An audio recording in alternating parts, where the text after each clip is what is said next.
Ano ang sinasabi sa DENR Administrative Order Number 2014-02? Dito po ang subject nito ay Revised Guidelines for Pollution Control Officer Accreditation. So ang outline ng DAO 2014-02 patungkol sa PCO accreditation. Although marami pang mga information, not only about accreditation, pero meron ka na ditong makukuha sa guideline na ito about PCO accreditation. May tatlong sections na mahalaga dito kung patungkol sa PCO accreditation. Unang-una, sa section number 6 ng department order na ito. Ito ay tumutukoy sa qualification requirement for pollution control officer. So bago ka makarating doon sa accreditation, kailangan mo munang tingnan kung ano ang qualification ng isang PCO. So meron tayong section 6 outlining the basic qualification and the competency requirement. Kumbaga sa isang tao yung kanyang education and or work experience. At meron ditong specific qualification na inilagay like itong nakasulat sa Section 6, Item number 1, letter C. I read and I quote, has completed the basic PCO training course by an EMB recognized training organization or institution within the last 3 years. So napakahalaga na qualification ito. Sino man gustong maging isang pollution control officer. So maliban sa meron pa itong educational qualification or work experience. Pangalawa na mahalaga na outline dito sa order na ito, yung sa section 7. Ang section 7, kapag ka mayroong potential or actual source of pollution sa isang establishmento, private, government, sa LGU and other government institution, kailangan mag-appoint ng isang PCO. Yan yung nakasulat sa Section 7, Appointment or Designation of PCO. At merong malinaw dito na every establishment na merong discharge of solid, liquid, or gaseous waste to the environment. So nearly every establishment pasok dyan. Merong activities, products, or services that are actual and or potential source of land, water, or air pollution shall appoint or designate and seek accreditation for their PCO, provided that no PCO shall serve for more than one establishment.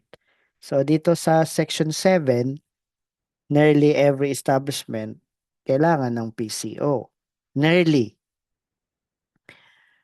At kapag kailangan ng PCO, ang kasunod ay appointment niya.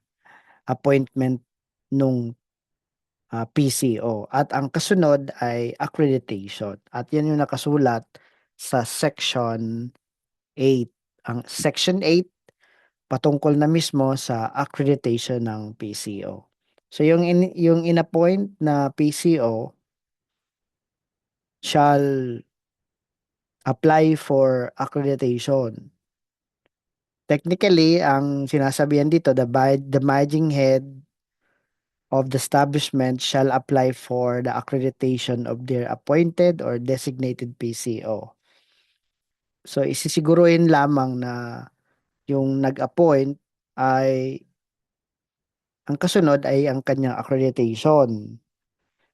After appointment, within 15 calendar days, dapat makapag-apply ng accreditation. At sa Section 8, in-outline dito kung ano yung mga requirements for the accreditation of his or her PCO with processing fee of 500 pesos. So meron ditong isang requirement consistent with other section. Ano to? Ito nakasulat dito sa item number 1 for the submission of requirements for accreditation, the proof of the appointee's qualification such as training or certificate of training or basic PCO training. Yan, naulit yung sinabi sa section 6.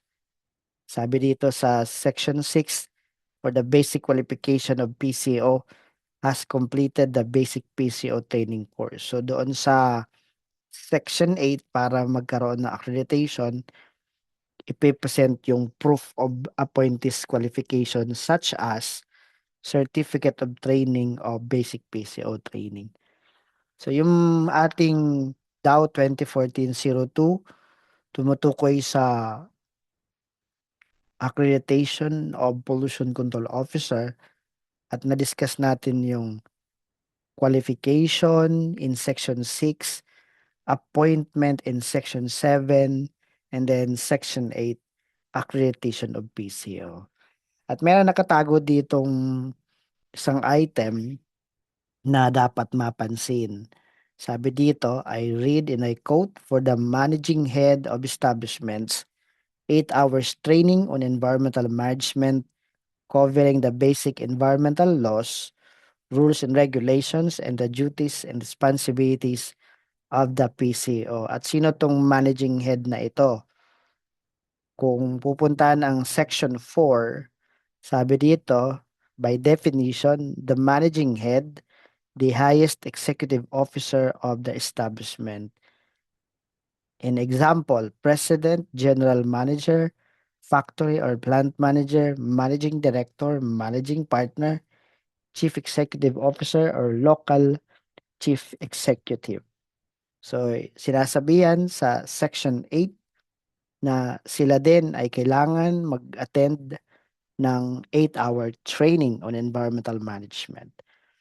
So in short, merong dalawang training certificates na maipipresenta during the application for PCO accreditation. Still, nasa section 8 pa din yan,